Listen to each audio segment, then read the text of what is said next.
When my son Terence looked at me across the dinner table and said, "Mom, I need you to stop coming by the house so much," I felt something inside me crack open. Not anger, not hurt, just a quiet understanding that I had been holding on too tight, loving too hard, and forgetting that sometimes the greatest act of love is learning when to step back. I'm Diane Mitchell, and I'm 58 years old. I've lived in Atlanta my whole life, raised 2 children on my own after my husband Deshaun passed away when the kids were still young. For 30 years, I poured everything I had into being a mother. It was my identity, my purpose, my entire world.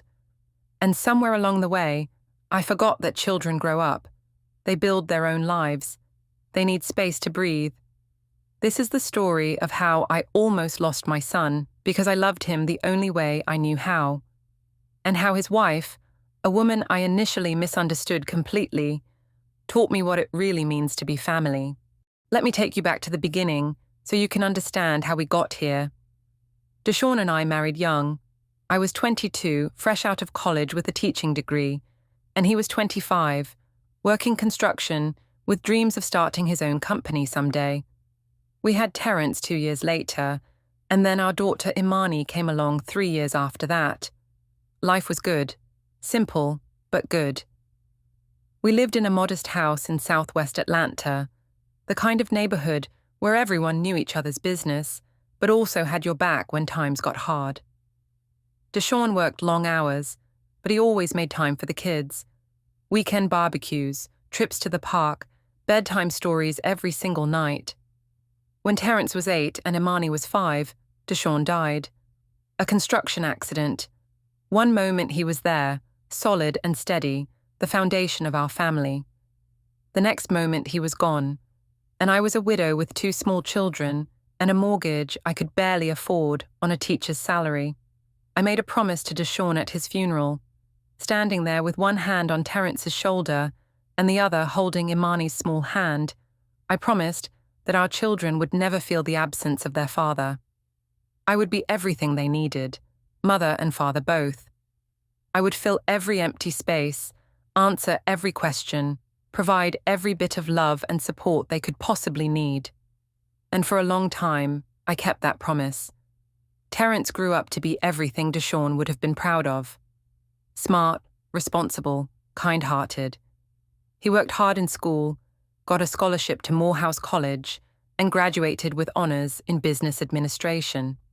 He got a good job at a marketing firm downtown. He bought his own car, his own condo, built a life I could be proud of. Imani followed a different path. She became a nurse, got married young to a man named Derek, and moved to Charlotte for his job. We talk on the phone every week, but I only see her a few times a year. She has her own life now, her own family. A baby girl named Maya, who I absolutely adore. But Terence stayed close, just 15 minutes away in Decatur. And because he was nearby, because he was my firstborn, because he had been the man of the house after Deshaun died, I held on a little tighter than I should have. I called him every morning on his way to work, stopped by his place twice a week with food I'd cooked because I worried he wasn't eating properly, had a key to his condo and would let myself in to clean or do his laundry when I knew he was at the office. I told myself I was just being helpful, just being a good mother, just making sure my son knew he was loved and supported. Looking back now, I can see what I was really doing. I was holding on to the one piece of my identity that still felt solid. I was being the mother I'd promised Deshaun I would be, even though Terence didn't need that kind of mothering anymore. Then, 3 years ago, Terence met Kendra. The first time Terence told me about Kendra, I could hear something different in his voice, a lightness, an excitement I hadn't heard since he was a teenager talking about his first basketball championship. "Mom, I met someone," he said during one of our morning phone calls. "Someone really special." I was happy for him. Of course I was. What mother doesn't want her son to find love? But there was also a small, quiet voice in the back of my mind that whispered, "What if she takes him away from you?" I pushed that voice down, told myself I was being ridiculous. I would welcome whoever Terence loved. I would be the kind of mother-in-law who made her son's partner feel like family. Kendra Williams was 30 years old, the same age as Terence. She was a nurse practitioner at Grady Hospital, which I appreciated because it meant she had a good career and could take care of herself. She came from a big family in Stone Mountain, with 3 brothers and 2 sisters, all of them close-knit and loud in the way large families often are. The first time I met Kendra was at Sunday dinner at my house. Terence brought her by, looking nervous in a way I'd never seen him before. She was beautiful, with warm brown skin and natural hair pulled back in a neat bun. She wore simple clothes, jeans and a nice blouse, nothing flashy, and when she smiled at me, I saw genuine warmth in her eyes. "Mrs. Mitchell, it's so wonderful to finally meet you," she said, reaching out to hug me. "Terence talks about you all the time." I hugged her back, taking in the clean scent of her perfume and the firmness of her embrace. "Please call me Diane. And welcome to our family, sweetheart." That first dinner went well. Kendra complimented my cooking, asked about my work at the school, listened with real interest when I told stories about Terence as a child. She laughed at the right moments, offered to help clean up afterward, and seemed genuinely comfortable in my home. But there were small things, little moments that I noticed but didn't fully understand yet. When I mentioned that I still had a key to Terence's condo and stopped by to clean for him, I saw something flicker across Kendra's face. Not quite disapproval, but something close to it. When I told stories about how I still called Terence every morning to make sure he was up for work, she exchanged a quick glance with him that I couldn't quite read. As their relationship grew more serious, I started seeing less of Terence. Our morning phone calls became less frequent. He was busy with work, he said, spending time with Kendra and her family, building a life with her. I understood. I really did. But understanding didn't make it hurt less. When Terence told me they were getting married, I cried. Happy tears, I told myself. My baby was starting his own family. This was what I'd wanted for him all along. But late at night, alone in the house where I'd raised my children, I felt something else. A fear I couldn't name. A sense of loss that seemed too big for what should have been a joyful occasion. The wedding was beautiful. Kendra's family pulled out all the stops, with a ceremony at a historic church in Stone Mountain and a reception that felt like a family reunion. I watched my son marry this woman who clearly loved him, and I felt proud and grateful and terrified all at once. During the reception, Kendra's mother, Patricia, sat next to me at the family table. "You raised a good man," she said, watching Terence and Kendra dance. "We're so blessed to have him joining our family." "Thank you," I said. "Kendra is wonderful. I'm grateful Terence found her." Patricia looked at me with eyes that seemed to see more than I wanted to reveal. "It's hard, isn't it? Letting them go, building their own lives." I nodded, not trusting my voice. "The hardest part of being a mother," she continued gently, "is knowing when to hold on and when to let go, and accepting that sometimes the best way to love them is from a little bit of distance." I smiled politely, but inside I bristled. What did she know about my relationship with my son? Terence and I had been through things together that no one else could understand. We'd survived Deshawn's death, built a life from the wreckage. We had a bond that couldn't be broken by marriage or distance or anything else. Or so I thought. The first few months after the wedding, I tried to give them space. I really did. I cut back my visits to once a week instead of twice. I stopped calling every morning, limiting myself to 3 or 4 times a week. I told myself I was being respectful of their new marriage, giving them room to build their life together. But it wasn't enough. Or maybe it was too much. I couldn't tell anymore.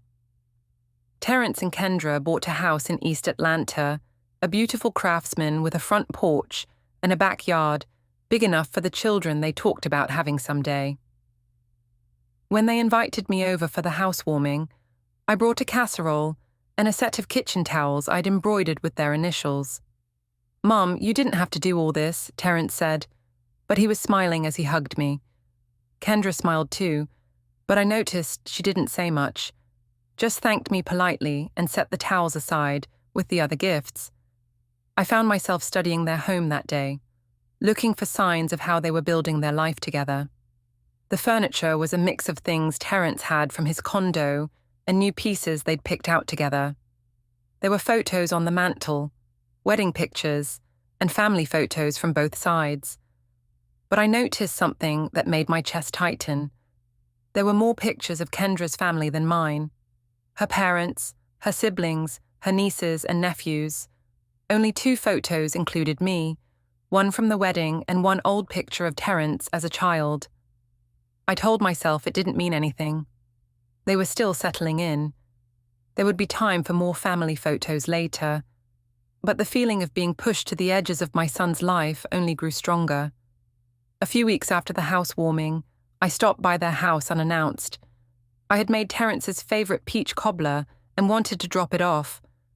I still had the key he'd given me years ago, before he even met Kendra, so I let myself in.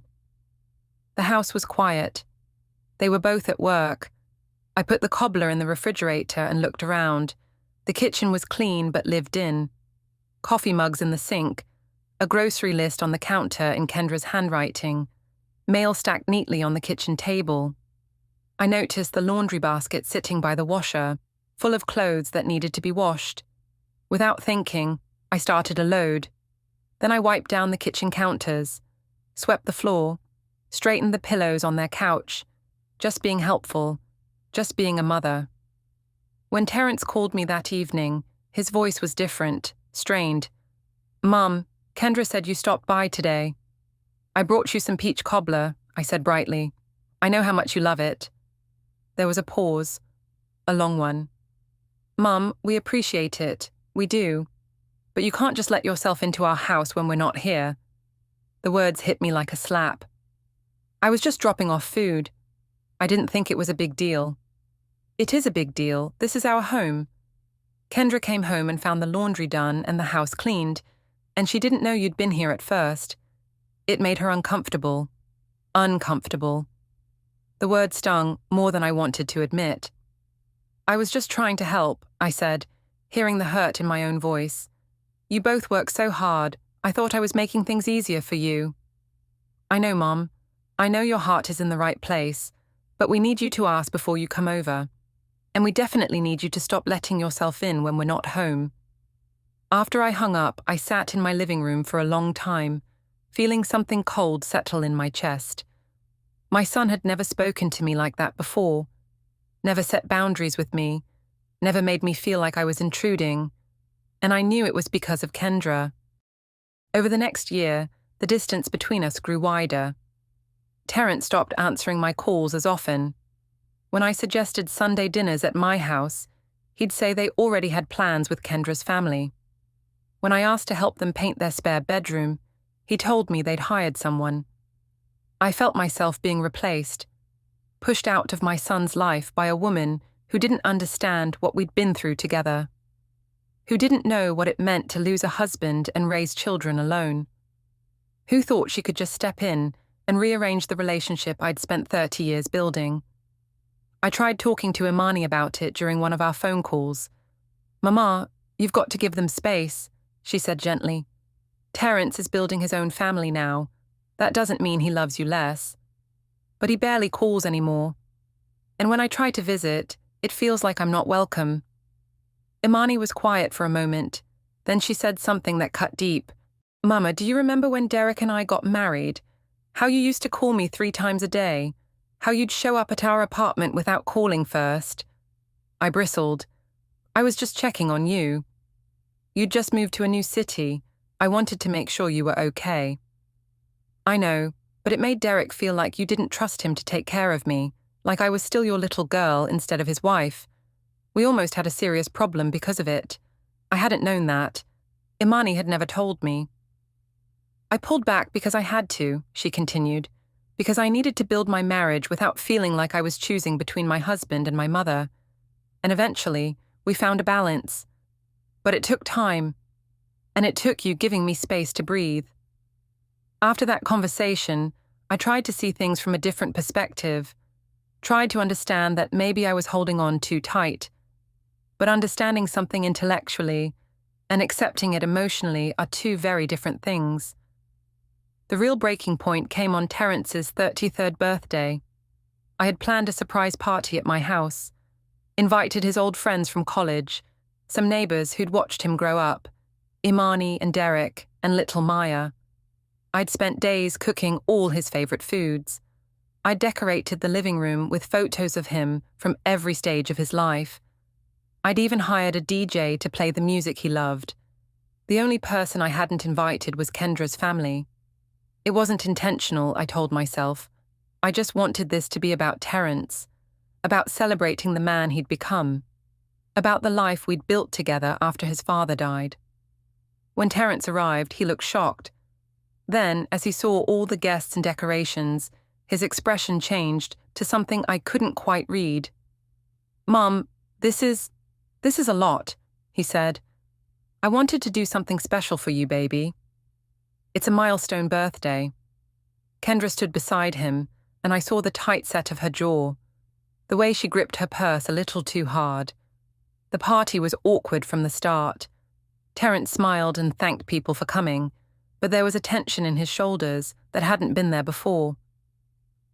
Kendra stayed by his side but barely spoke, and when it came time to cut the cake, I noticed Terence looking at his phone, probably texting his in-laws to explain why they weren't invited to his birthday celebration. After most of the guests had left, Terence asked if we could talk, just the three of us.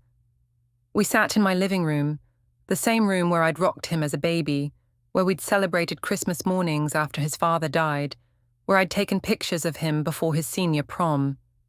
This room held every memory of him growing up, and now it was about to hold the memory of him pulling away.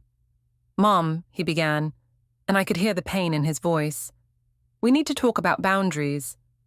"Boundaries," I repeated, the word tasting bitter. Kendra spoke for the first time since they'd arrived. Her voice was gentle but firm. "Mrs. Mitchell, I know you love Terence. I know you've sacrificed so much for him, but we need space to build our own family, our own traditions, our own life." "I'm not stopping you from doing that," I said, hearing the defensiveness in my tone. "Mom," Terence said softly, "you kind of are." The words hung in the air between us. "You call multiple times a day. You let yourself into our house. You plan events without consulting us. You make decisions about our life like we're still living under your roof." "I'm just trying to be involved, trying to be a good mother." "You are a good mother," Terence said, and I saw tears in his eyes. "You're the best mother I could have asked for. You gave up everything to raise me and Imani after Dad died. I know that. I appreciate that. But Mom, I'm 33 years old. I have a wife. We're planning to start our own family soon, and I need you to trust that I can build that life without you managing every detail." The conversation that followed was the hardest one I'd ever had with my son. We talked for over 2 hours. Kendra mostly listened, occasionally adding something when Terence struggled to find the right words. And slowly, painfully, I began to understand what I'd been doing. I'd been holding on to Terence not because he needed me, but because I needed him. I'd been using my role as his mother to fill the emptiness that had existed in my life since Deshaun died, since Imani moved away, since I'd stopped defining myself by anything other than being someone's mother. "When you let yourself into our house," Kendra said gently, "it doesn't feel like help. It feels like you don't trust us to take care of our own home." "When you call multiple times a day," Terence added, "it doesn't feel like love. It feels like you're checking up on me, like you don't believe I can handle my own life."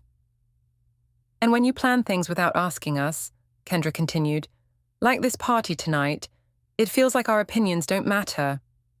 Like our life together is still secondary to the life you built with Terence before I came along." Each word was a mirror being held up to my behavior, and what I saw, reflected back, wasn't the loving mother I thought I was being. It was someone who was suffocating her son with her need to be needed. "I never meant to make you feel that way," I whispered. "I know," Terence said. "I know, Mom. But that doesn't change the impact." That night, after Terence and Kendra left, I sat alone in my living room surrounded by birthday decorations and leftover cake. The house felt enormous and empty in a way it hadn't in years. I looked at all the photos I'd hung up for the party. Terence at 5 years old, missing his front teeth. Terence at 13, awkward and gangly in his basketball uniform. Terence at 18, graduating high school with honors. Every single photo was a memory of him needing me, of me being essential to his survival, his growth, his happiness. But there wasn't a single photo of the man he'd become, the man who'd built a career without my guidance, who'd found love without my matchmaking, who'd bought a house and created a home with a woman who wasn't me. I had been so focused on holding on to the boy he used to be that I'd failed to see the man standing right in front of me. The next few weeks were the hardest of my life since Deshawn's death. I had to sit with the uncomfortable truth that I'd been damaging the relationship I treasured most by refusing to let it evolve. I'd been so afraid of losing my son that I'd pushed him away with the very love I thought would keep him close. I called Imani one evening, needing to hear my daughter's voice. "Mama, you sound different," she said. "What's going on?" I told her everything, about the birthday party, about the conversation with Terence and Kendra, about the realization that I'd been holding on too tight for years. "Oh, Mama," Imani said softly, "I'm glad you're finally seeing it. I've been worried about you and Terence for a long time. Why didn't you say something?" I tried. "But you weren't ready to hear it. Sometimes people have to come to understanding in their own time." We talked for over an hour. Imani shared things she'd never told me before. How she'd felt smothered when she first got married. How she'd struggled to set boundaries with me without hurting my feelings. How she'd eventually had to choose distance to protect her marriage, even though it broke her heart. "I never wanted to hurt you, Mama. But I needed to become my own person, not just your daughter, but Derek's wife, Maya's mother, my own woman with my own identity." Her words opened something inside me, a door I'd kept locked for 30 years. After Deshawn died, I'd poured everything into being a mother because it was the only identity I had left that felt solid. I wasn't a wife anymore. I was barely holding on to my sense of self. But I was a mother. And as long as I could be that, as long as my children needed me, I had purpose. Except they didn't need me anymore. Not in the way they used to. And instead of celebrating their independence, I'd been fighting against it. I made an appointment with a therapist the following week. Her name was Dr. Nicole Freeman, and she specialized in family dynamics and life transitions. Sitting in her office felt strange at first. I'd always been the one others came to for advice, the strong one, the one who held it together. "Tell me why you're here," Dr. Freeman said, her voice warm and non-judgmental.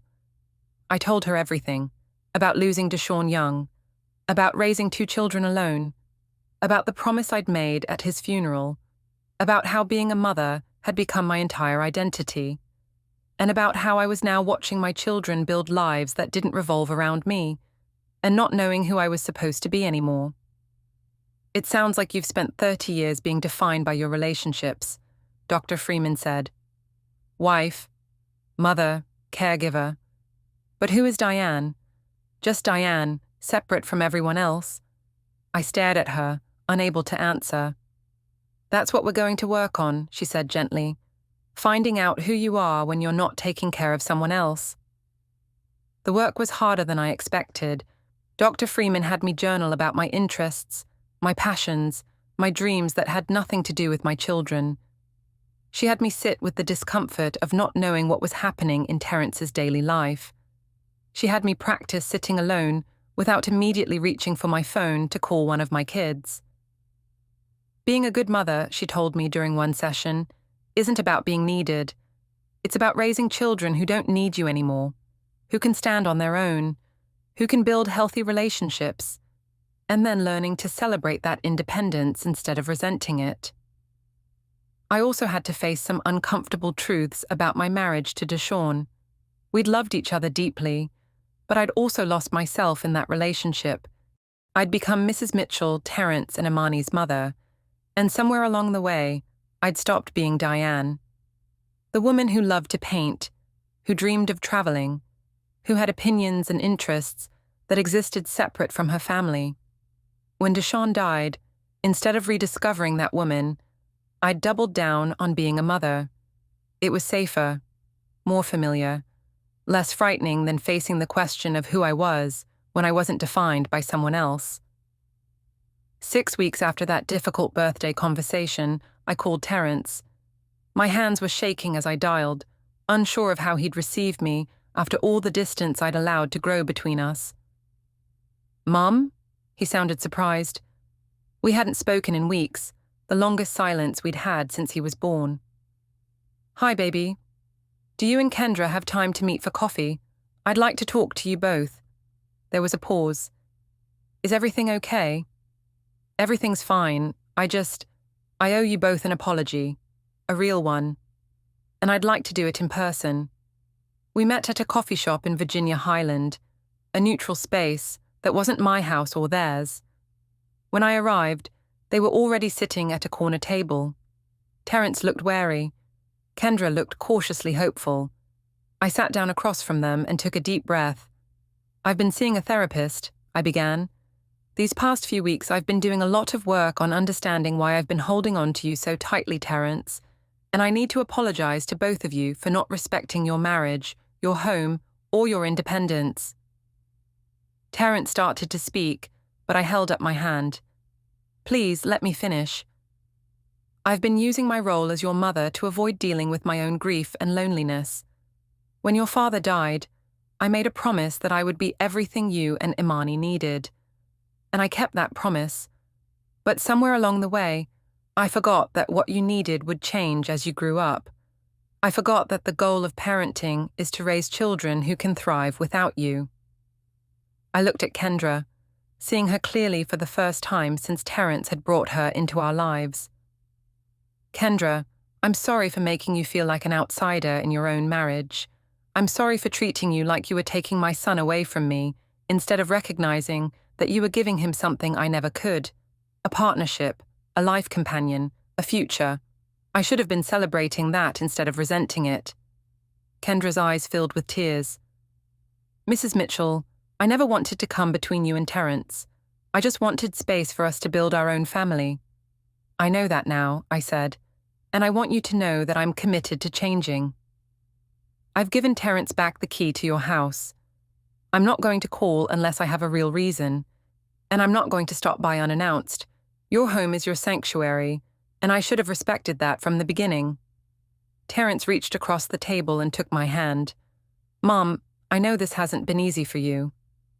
Losing Dad, raising us alone, building a life around being our mother. But you did your job. You raised us to be independent, strong, capable adults. That was the goal, right?" I nodded, tears streaming down my face now. "So, instead of seeing my marriage as losing you," he continued, "can you try to see it as you succeeding? You raised a son who knows how to love someone, how to commit, how to build a healthy relationship. That's because of you, Mom, because of everything you taught me." His words broke something open inside me, something that had been locked tight for 30 years. "I'm scared," I admitted. "I'm scared of not being needed, of not having a purpose, of being alone with myself, and not knowing who I am anymore." Kendra spoke then, her voice gentle but clear. "Mrs. Mitchell, you're a teacher. You work with children every day. You have skills, talents, interests. You're not just a mother. You're a whole person, and I think it's time you gave yourself permission to discover who that person is." Over the next year, my life changed in ways I never expected. I threw myself into therapy, into self-discovery, into building an identity that existed separate from my role as a mother. I joined a painting class at the community center, something I'd loved in college but had abandoned after getting married. The instructor, a woman named Beverly, was around my age and had also lost her husband young. We became friends, meeting for coffee after class and talking about art, life, and the strange process of rediscovering yourself in midlife. I started volunteering at a literacy program for adults, using my teaching skills in a new way. Helping grown men and women learn to read gave me a sense of purpose that wasn't tied to my children's achievements or needs. I even started dating, though tentatively. Nothing serious, just coffee here and there with men from church or friends of friends.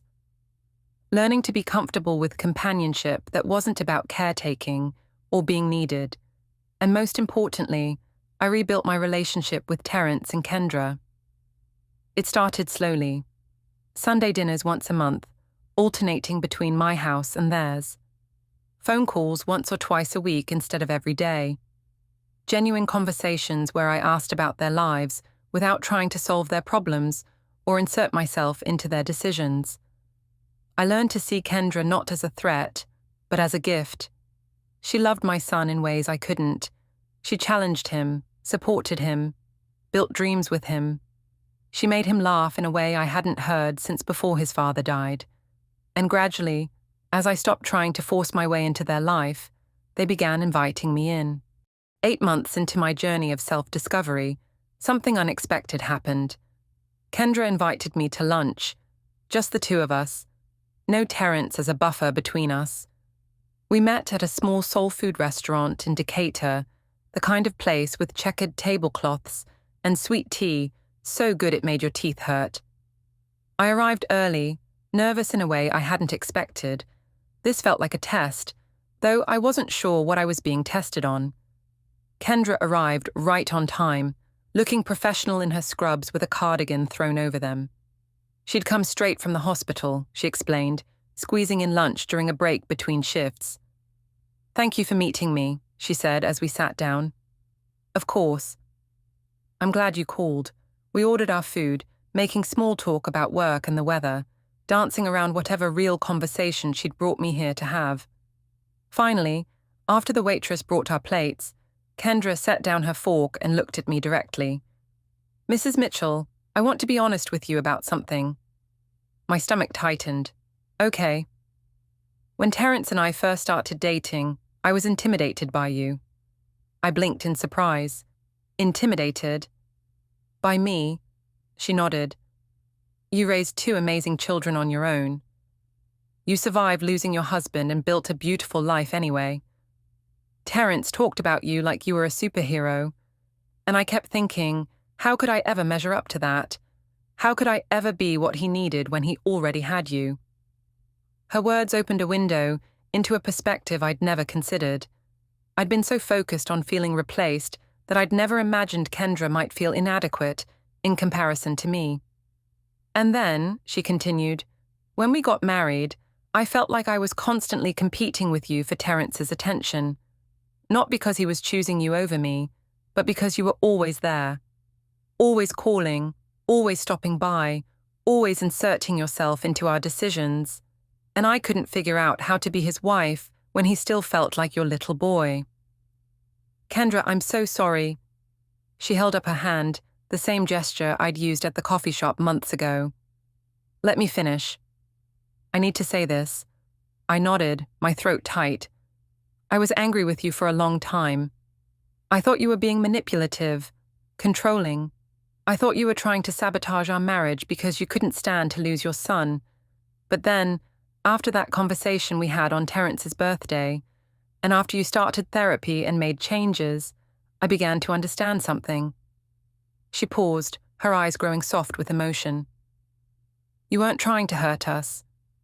You were hurting, you were grieving, not just your husband, but your identity, your purpose, the role that had defined you for 3 decades.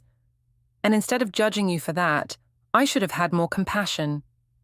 Tears spilled down my cheeks before I could stop them. "You don't owe me compassion." I was wrong. I was suffocating both of you with my need to be needed. "Yes," Kendra said gently. "You were." But you were also a widow who lost the love of her life at 30, a mother who gave up everything to raise her children alone, a woman who never got the chance to figure out who she was outside of taking care of everyone else. And I didn't see that until recently. She reached across the table and took my hand, her grip warm and firm. I want us to start over, Mrs. Mitchell. Not as adversaries or competitors, but as family. Real family. Because Terence and I are about to bring a baby into this world, and I want that child to know their grandmother. Not the woman you felt you had to be, but the woman you actually are. The world seemed to stop moving. You're pregnant? Kendra's face broke into a radiant smile. 14 weeks. We were going to tell you this weekend at Sunday dinner, but I wanted to talk to you first. I wanted to clear the air completely before we brought a new life into this family. I stood up from my side of the booth and moved to hers, pulling her into a hug that felt like the first honest embrace we'd ever shared. Congratulations, sweetheart. This is wonderful news. Thank you, she whispered into my shoulder. And Mrs. Mitchell, I'm going to need help, real help, not someone taking over or making decisions for me, but someone who's been through this before and can offer guidance when I ask for it. Do you think you could be that person? I pulled back to look at her face, seeing the vulnerability there, the genuine need for connection, not control, but true partnership. I would be honored, I said. And Kendra? Please call me Diane. I think it's time. The pregnancy brought our family together in ways I never could have orchestrated. Kendra and I developed a rhythm that felt natural instead of forced. She'd text me questions about morning sickness, strange cravings, the fears that kept her up at night. I'd respond with advice, but always ending with, but trust your instincts, or you know your body best. When she asked me to go with her to a prenatal appointment because Terence had to work late, I felt honored in a way that was different from before. This wasn't about being needed out of dependency. This was about being chosen out of respect. Terence watched our relationship evolve with visible relief. During one of our Sunday dinners at their house, I caught him looking at Kendra and me, laughing together in the kitchen, and the expression on his face was pure joy. What are you smiling about? I asked him later as we cleaned up. You and Kendra, he said simply. I was so worried that you two would never find a way to connect. That I'd always be caught in the middle, trying to keep peace between the two most important women in my life. But you figured it out. We both did, I corrected gently. She met me halfway, baby. More than halfway, actually. Your wife is a remarkable woman. I know, he said, and the pride in his voice made my heart swell. I'm a lucky man. You are. And she's lucky to have you. You learned how to love someone well, how to commit, how to build a partnership. Those aren't small things. Terence was quiet for a moment, drying the dish in his hands with more care than necessary. Mum, can I ask you something? Of course. Do you remember Dad? Really remember him? Not just the good parts, but all of it.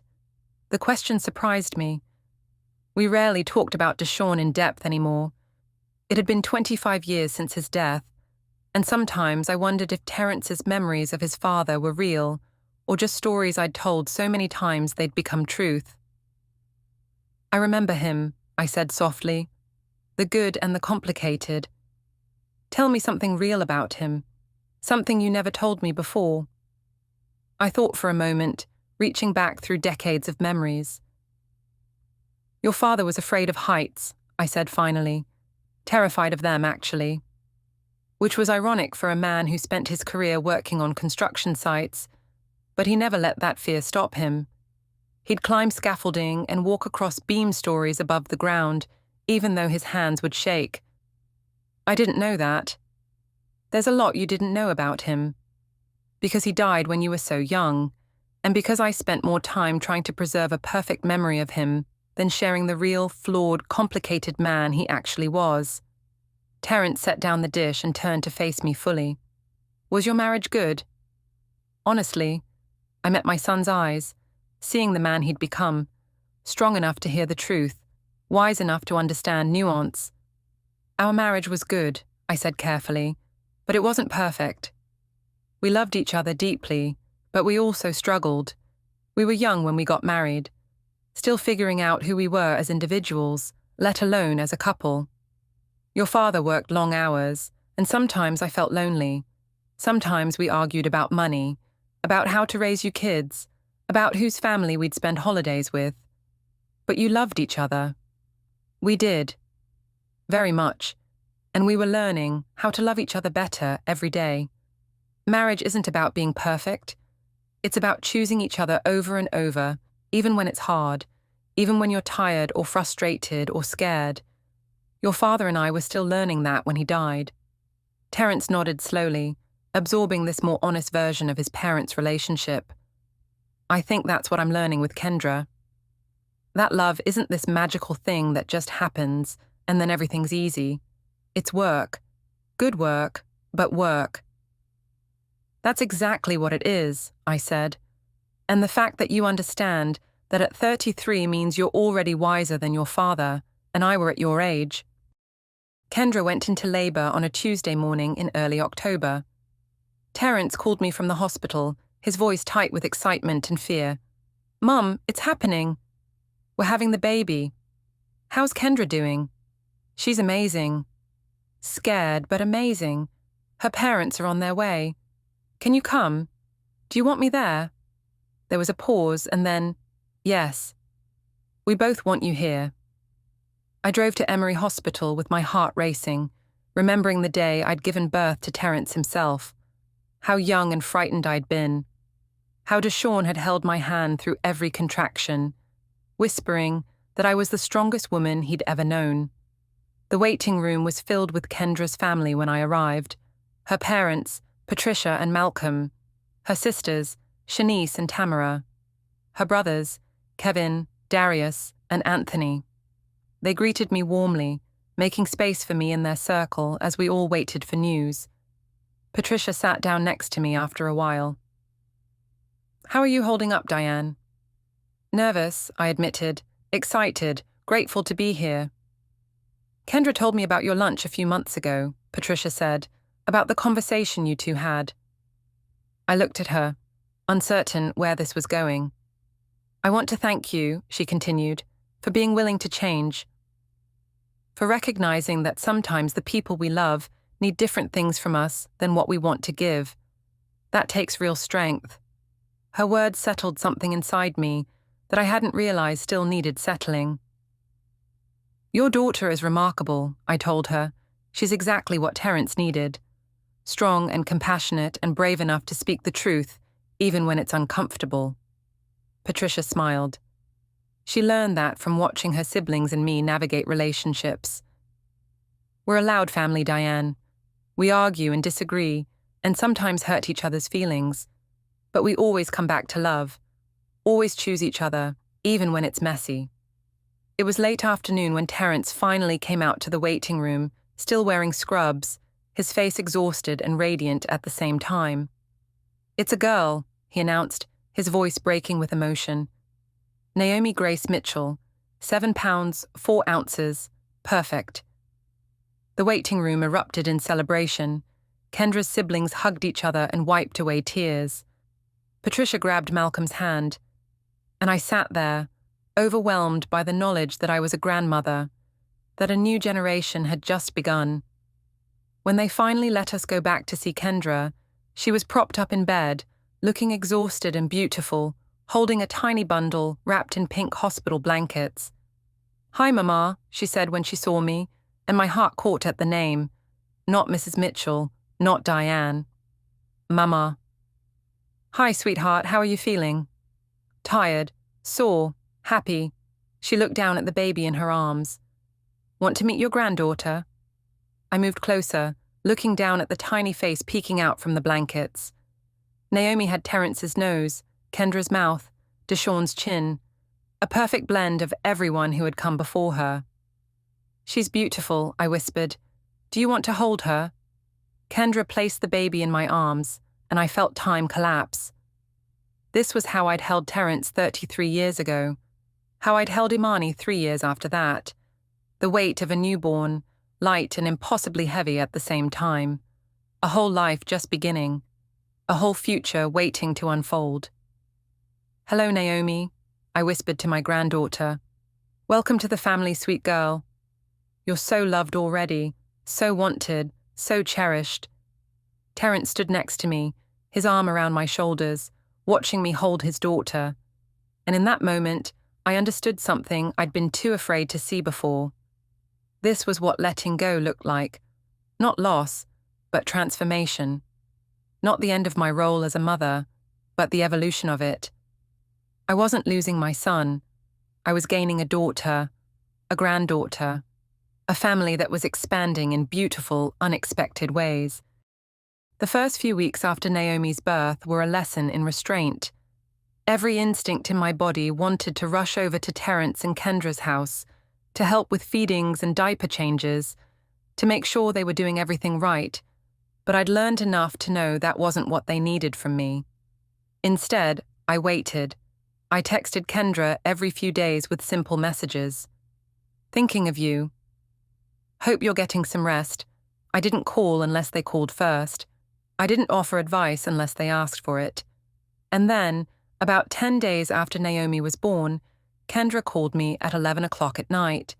I could hear the baby crying in the background, and exhaustion in Kendra's voice. "Diane, I don't know what I'm doing wrong." She won't stop crying. I've fed her, changed her, burped her, rocked her. Nothing works. I feel like I'm failing at this already. My heart ached for her. I remembered that feeling so well. The overwhelming responsibility of keeping a tiny human alive. The fear that you were somehow breaking this perfect little person by not knowing exactly what they needed. You're not failing, sweetheart. You're learning. Every baby is different, and sometimes they cry just because they're adjusting to being in the world. It's overwhelming for them too. I'm so tired, Diane. Terence is trying to help, but he has to go back to work tomorrow, and I'm terrified of being alone with her. I heard the tears in her voice, the vulnerability of a new mother who'd been strong for so long and was finally breaking down. Would it help if I came by tomorrow? Not to take over, but just to be there. To hold Naomi while you take a shower or a nap. To sit with you and remind you that you're doing everything right. Would you? I know you have work, but... I'll take a personal day, I said immediately. What time do you want me there? The next morning, I arrived at their house at 9 o'clock with a bag of groceries. I'd stopped at the store and picked up easy meals they could heat up quickly. Nothing fancy, just practical food for exhausted new parents. Kendra answered the door, looking like she hadn't slept in days. Her hair was pulled back in a messy bun. She wore pajamas with spit up on the shoulder, and her eyes were red from crying. "Thank you for coming," she said, and the gratitude in her voice was so genuine, it made my chest tight. Naomi was asleep in her bassinet, finally resting after what had clearly been a difficult night. I looked down at my granddaughter, peaceful now, her tiny fist curled near her face. "Why don't you go take a shower?" I suggested to Kendra. "A real one, not a 2-minute rinse. Take your time, I'll watch Naomi, and if she wakes up and needs you, I'll come get you." Kendra looked uncertain. "What if she cries?" "Then I'll comfort her until you're ready." "But Kendra, you need to take care of yourself too. You can't pour from an empty cup." It was something Dr. Freeman had told me in therapy, and now I was passing that wisdom on to my daughter-in-law. While Kendra showered, I sat in the rocking chair next to Naomi's bassinet, watching her sleep. Her little chest rose and fell with each breath, so delicate and perfect. I thought about all the times I'd sat like this with Terence and Imani, overwhelmed by the responsibility of keeping them safe and healthy, but I also thought about something I hadn't allowed myself to feel back then.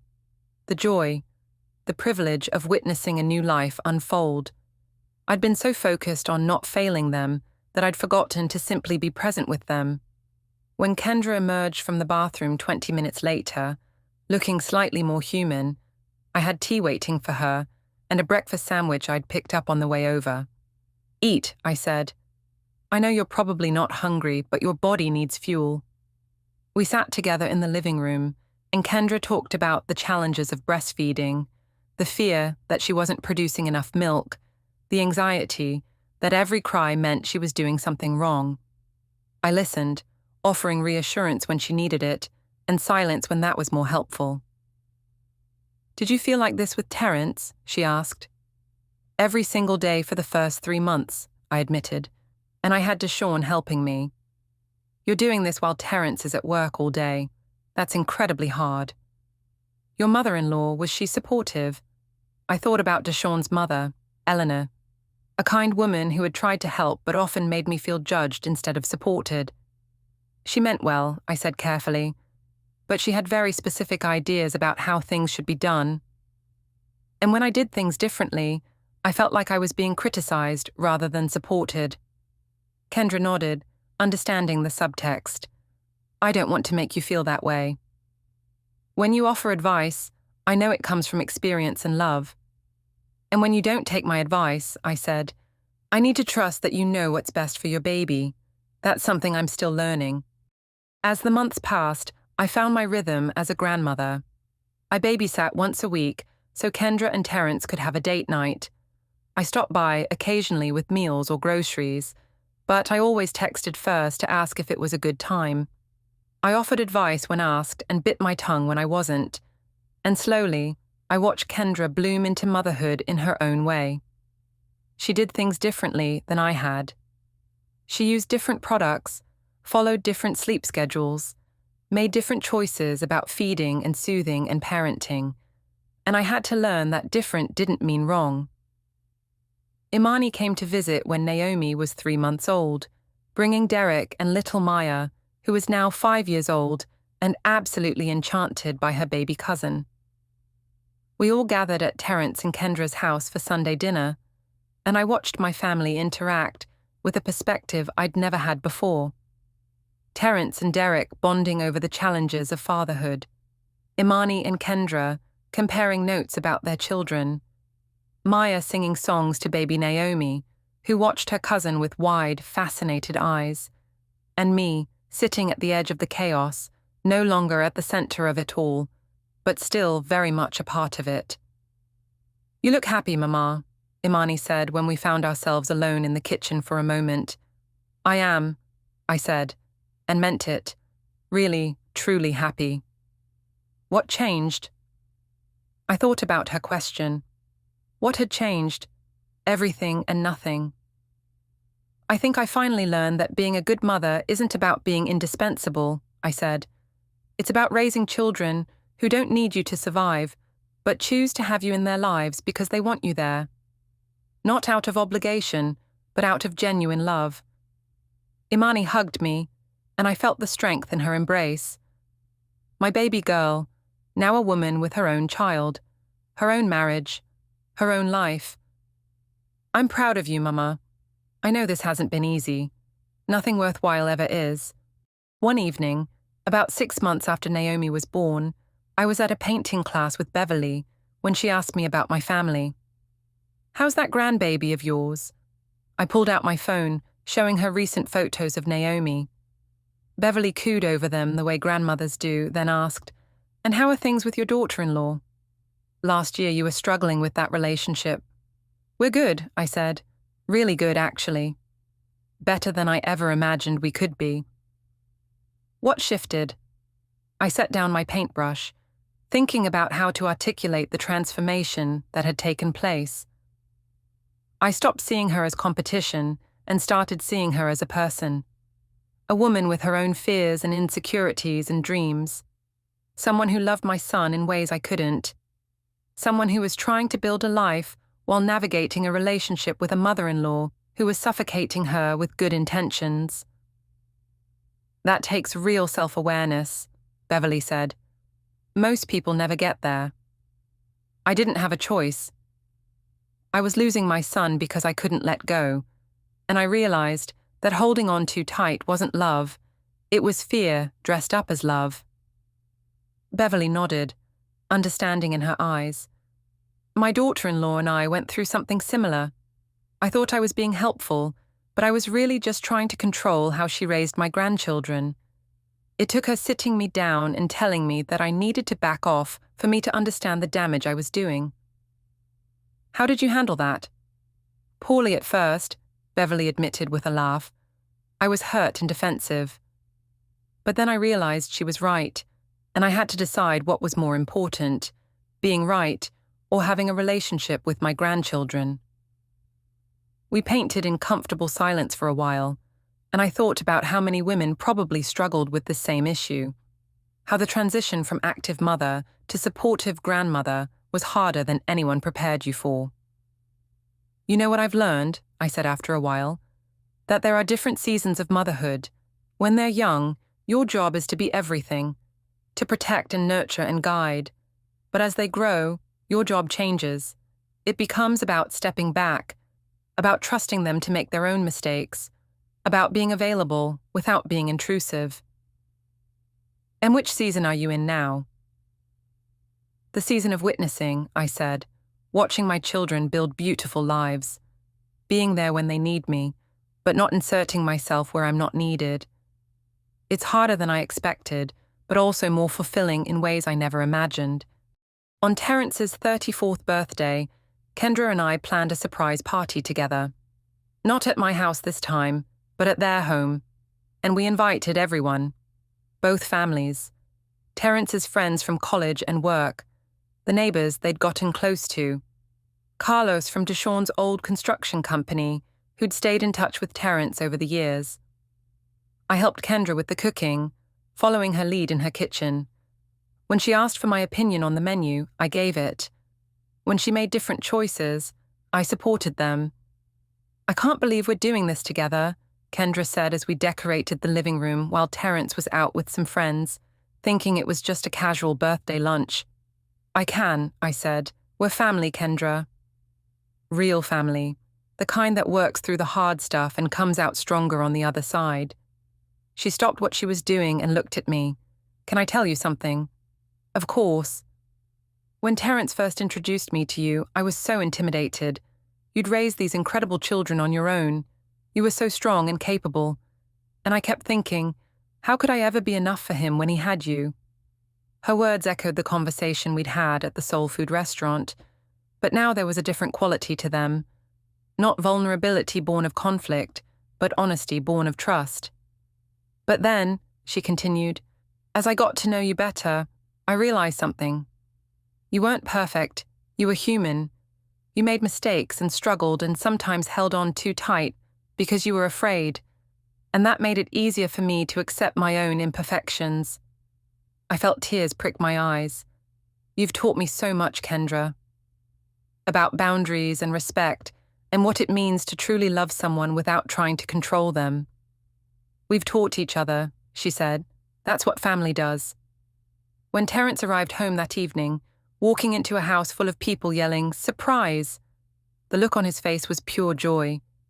He hugged Kendra first, then me, then made his way around the room, greeting everyone. Later, after we'd eaten and cut the cake and sung happy birthday, Terrence asked if he could say something. I just want to thank everyone for being here, he began. This past year has been the best of my life. I became a father. I watched my wife become an amazing mother. And I watched two of the most important women in my life figure out how to love each other. He looked at me, then at Kendra. Mom, when you and I had that hard conversation on my birthday last year, I was terrified. Terrified that I was losing you. Terrified that setting boundaries meant pushing you away. But you showed me that real love is strong enough to handle difficult truths. You did the hard work of changing, of growing, of learning to let go. And because of that, our relationship is stronger now than it's ever been.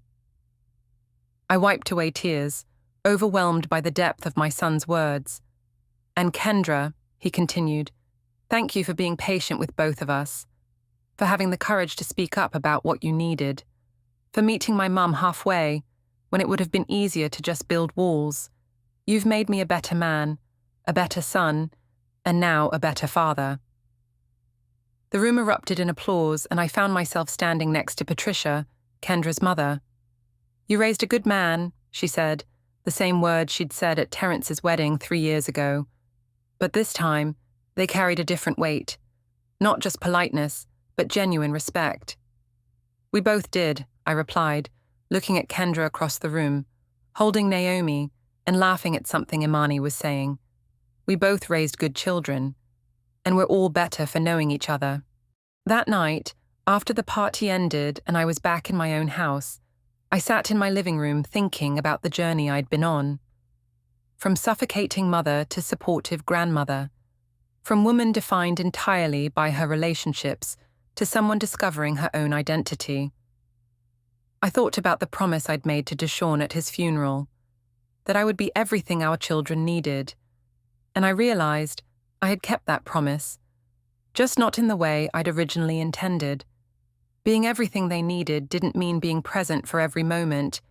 It meant giving them the tools to build their own lives, the confidence to make their own decisions, the resilience to handle their own challenges.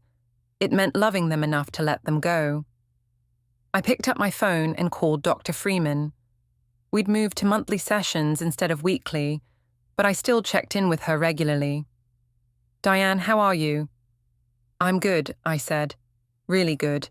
I just wanted to thank you for helping me find my way through this."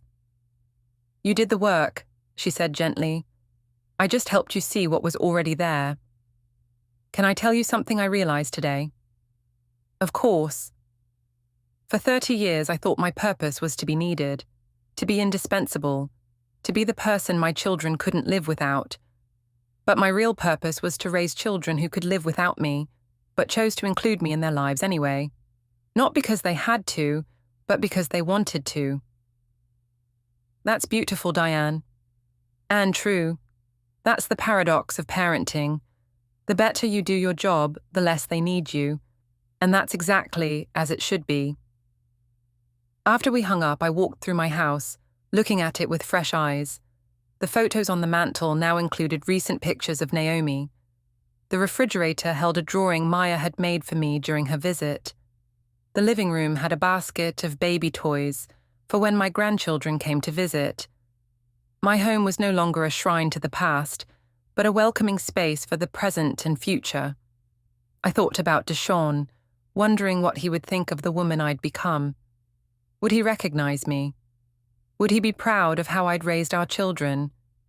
Would he understand the journey I'd been on? I like to think he would. That somewhere, somehow, he was watching and smiling. Proud not because I'd been perfect, but because I'd been willing to change, to grow, to admit when I was wrong and work to make it right. Naomi's first birthday party was held in Terence and Kendra's backyard on a perfect Saturday afternoon in October. The yard was filled with balloons and decorations, friends and family, laughter and love. I watched Maya help her little cousin smash her first birthday cake, both of them covered in pink frosting and giggles. Imani stood next to Kendra, the two of them talking and laughing like old friends. Terence and Derek were manning the grill, debating about the proper way to cook ribs. And I sat at a picnic table with Patricia and Beverly, 3 grandmothers watching the next generation grow up right before our eyes. "You look content," Patricia observed. "I am," I said. "For the first time in a long time, I'm exactly where I'm supposed to be." Kendra walked over with Naomi, now cleaned up and dressed in a fresh outfit. "Diane, want to help Naomi open presents?" "I'd love to." As I settled on the ground with my granddaughter, surrounded by wrapping paper and toys and family, I realized something profound. This was what letting go looked like. Not absence, but appropriate presence. Not distance, but healthy boundaries. Not loss, but transformation. Terence had been afraid to tell me he needed space, and that fear had taught me the most important lesson of my life. That real love isn't about holding on. It's about knowing when to open your hands and trust that what's meant to stay will stay. Not because you forced it, not because you manipulated or controlled or suffocated, but because you loved well enough to set it free. And in setting it free, I'd found something I didn't know I was missing. Not just a relationship with my children and grandchildren, but a relationship with myself, Diane.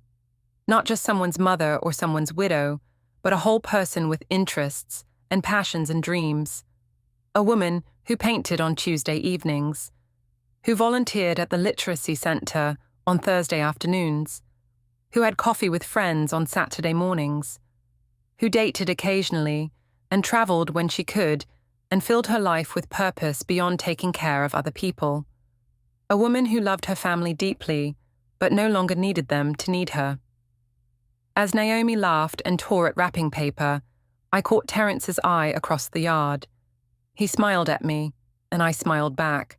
No words needed, just understanding, just love, just the quiet knowledge that we'd made it through the hard part and come out stronger on the other side. This was my family, messy and imperfect and absolutely beautiful, and I was finally truly free to enjoy it.